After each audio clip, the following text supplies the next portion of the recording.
Hey everyone, welcome back. There is a very common issue in Windows that Windows black screen on startup or after login.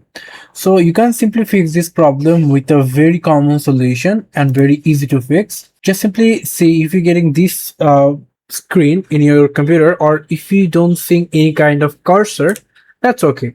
So what you have to do here, you just have to press in your keyboard Windows key plus Control key plus Shift and plus B, and this key combination will going to create a blink or flicker for a few seconds on your screen, and then what you can see, it will going to resetting graphics driver, and maybe after some seconds later or maybe some minutes later your display should come back and everything should look normal.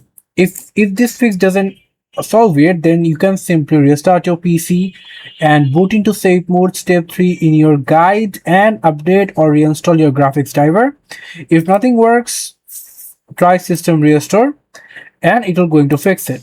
And the fix that we shows you, the solution we shows you, the key combination tells Windows to reload a graphics driver without rebooting. So it's a very expected result that this screen returns and Windows works normally on your computer PC.